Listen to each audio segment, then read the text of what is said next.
Drop it.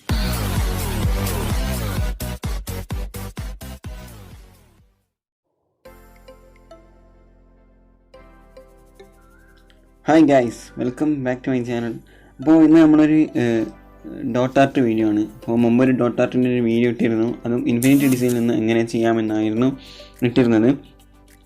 അപ്പോൾ ഇന്ന് നമ്മൾ ചെയ്യുന്നത് സ്കെച്ച് ബുക്കിൽ നിന്നാണ്. സാധാരണ സ്കെച്ച് ബുക്കിലാണ് എല്ലാവരും ചെയ്യുക. പിന്നെ ഇൻഫിനിറ്റി ഡിസൈനിൽ പെട്ടെന്ന് വരക്കാൻ സാധിക്കുമെന്നുള്ളതിനാലാണ് ഇൻഫിനിറ്റി ഡിസൈൻ ചെയ്തത്. അപ്പോൾ അത് കാണാത്തവരുണ്ടെങ്കിൽ ഇതിൻ്റെ താഴെ ഉണ്ടാകും, വീഡിയോയുടെ മൂന്നാമത്തെ വീഡിയോ ആയിട്ട് കാണാം. അപ്പോൾ ഇതെങ്ങനെ സ്റ്റാർട്ട് ചെയ്യും. അപ്പോൾ ഇതിലേക്ക് ഞാനൊരു ഫോട്ടോ ആഡ് ചെയ്ത് വെച്ചിട്ടുണ്ട്.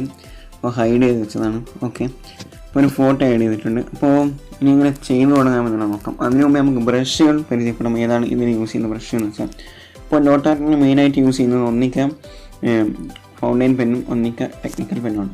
ഞാനിവിടെ ടെക്നിക്കൽ പെന്നാണ് യൂസ് ചെയ്യുന്നത്. ഓക്കെ, അപ്പോൾ ഇതിനൊന്ന് കളർ പിക്ക് ചെയ്ത് വെക്കാം. അപ്പോൾ അതിന് തന്നെ നമുക്കിത് ഈ ഒരു കളർ മതി എന്നാണ് തോന്നുന്നത്. അപ്പോൾ ഈ ഒരു കളർ തന്നെ ബാക്കി നമുക്ക് അഡ്ജസ്റ്റ് ചെയ്ത് സെറ്റ് ചെയ്ത് കൊടുക്കാം.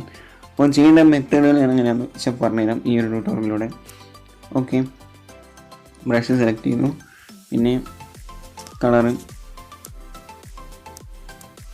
ഓക്കെ, കളറ് ഇവിടെ ഈ ഒരു ഐക്കൺ ക്ലിക്ക് ചെയ്തിട്ട് വേണ്ട കളറ് പിക്ക് ചെയ്യാം. ഓക്കെ, അങ്ങനെ കളറ് പിക്ക് ചെയ്തത് ഇത് നമുക്ക് ചെയ്ത് തുടങ്ങാം. അപ്പോൾ അതിന് തന്നെ ഡോട്ട് ഓക്കെയാണ്. ഓക്കെ, അപ്പോൾ നമ്മുടെ ചെയ്യാൻ പോകുന്ന ഫോട്ടോയുടെ എന്താ പറയുക, ഒപ്പാസിറ്റി ഒന്ന് ചെറുതായി കുറച്ച് വെക്കാം.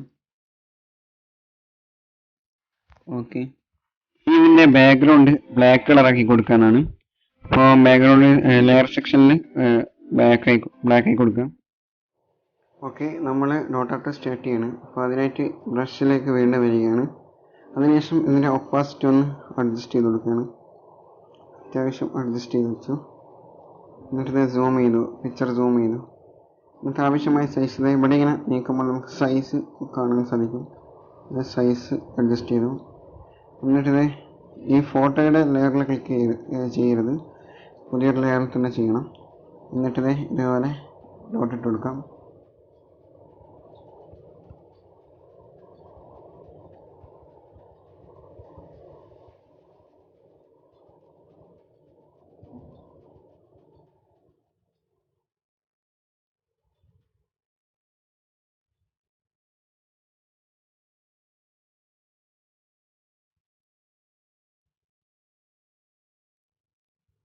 ഓക്കെ, ഇതുപോലെ ഡോട്ട് ഇങ്ങനെ ഇട്ട് കൊടുക്കാം. അപ്പോൾ ആദ്യം തന്നെ നമ്മൾ ഒപ്പാസിറ്റി കുറച്ചിട്ടാണ് അപ്ലൈ ചെയ്തത്.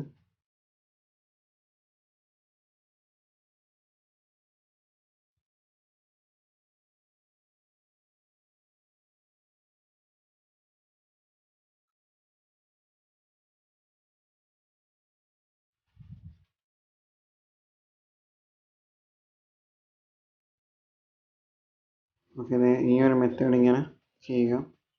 എന്നിട്ട് നമ്മളത് ഈ ഒരു ഭാഗം കംപ്ലീറ്റ് ആക്കി.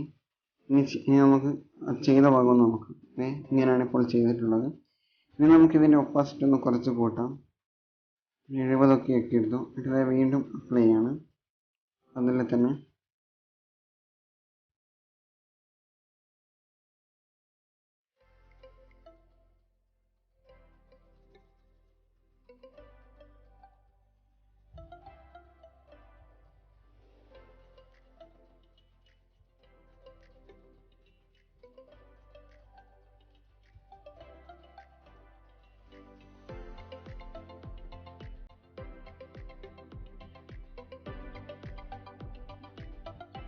നമ്മളത് ഈ ഒരു ഭാഗവും അപ്ലൈ ചെയ്തു. ഇനി നമുക്ക് വീണ്ടും ഒപ്പാസിറ്റി മുഴുവനായി കൂട്ടി വെക്കാം.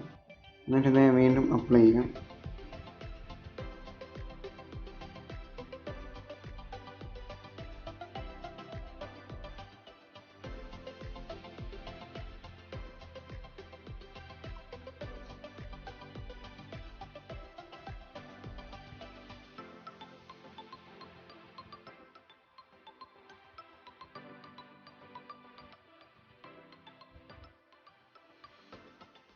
ഓക്കെ, ഈ ഒരു മെത്തേഡിലൂടെയാണ് നമ്മൾ മുഴുവനായിട്ട് ചെയ്യുന്നത്.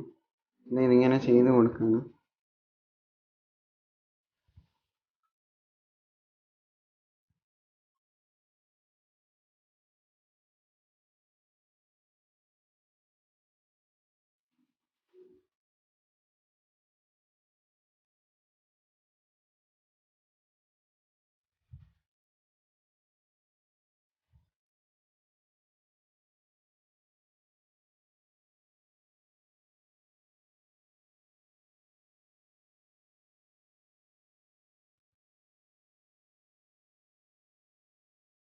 ഈ ഒരു മെത്തേഡ് ഇങ്ങനെ കംപ്ലീറ്റ് ആയിട്ട് തുടർന്ന് പോവുക. അപ്പോൾ ടൈം ലാപ്സ് സെറ്റ് ചെയ്തിരുന്നു, അപ്പോൾ ചെറിയൊരു കാരണത്താൽ അത് മിസ്സായി. അപ്പോൾ നമുക്ക് നേരെ വരച്ച ഫോട്ടോയിലേക്ക് തന്നെ വരാം. അത് ഞാൻ മുഴുവനായിട്ട് കംപ്ലീറ്റ് ചെയ്ത് വെച്ചതാണ്. അപ്പോൾ നമുക്ക് എത്ര ഹൈലൈറ്റിങ് ചെയ്യുന്നോ അത്രയും നല്ല ഒരു റിസൾട്ട് ഇതിൽ ലഭിക്കുന്നുള്ളത് 100% ഉറപ്പാണ്. അപ്പോൾ ഡോട്ടാർട്ട് നമ്മൾ ഇൻഫിനിറ്റിയും ചെയ്തു, സ്കെച്ച് ബുക്കിൽ ചെയ്തു. സ്കെച്ച് ബുക്കിലാകുമ്പോൾ ഒരു പ്രത്യേക ഒരു ഫീലിംഗ് ഉണ്ടാവും, അതാണ്. പിന്നെ ഇൻഫിനിറ്റി ചെയ്യുമ്പോൾ ഹൈലി ക്വാളിറ്റി ആയിട്ട് കിട്ടും, ഇതിനാകുമ്പോൾ ചെറിയൊരു ക്വാളിറ്റി കുറവുണ്ടാവും. അതുപോലെ ഇതൊരു പെയിൻറ്റിങ് ആപ്പായതുകൊണ്ടായിരിക്കാം. എന്തായാലും ഇതിൽ നിന്ന് എല്ലാവരും ചെയ്തു നോക്കാം. അടിപൊളി ആപ്ലിക്കേഷൻ തന്നെയാണ്, നമുക്ക് പെയ്ഡൊന്നും ചെയ്യേണ്ട ആവശ്യമില്ല, ഫ്രീ ആപ്ലിക്കേഷനാണ്. അപ്പോൾ ഇന്നത്തെ വീഡിയോ അവസാനിക്കുകയാണ്. പുതിയൊരു വീഡിയോയുമായി മറ്റൊരു ദിവസം കാണാം. അപ്പോൾ എൻ്റെ ചാനൽ ഇതുവരെ സബ്സ്ക്രൈബ് ചെയ്തിട്ടില്ലെങ്കിൽ സബ്സ്ക്രൈബ് ചെയ്യുക. പിന്നെ തൊട്ടടുക്കുന്ന ബെല്ലൈക്കൺ ഒന്ന് ഓൾ ചെയ്ത് വെച്ച് പുതുതായി ഇടുന്ന വീഡിയോസുകൾ നിങ്ങൾക്ക് നോട്ടിഫിക്കേഷനായി ലഭിക്കുന്നതായിരിക്കും.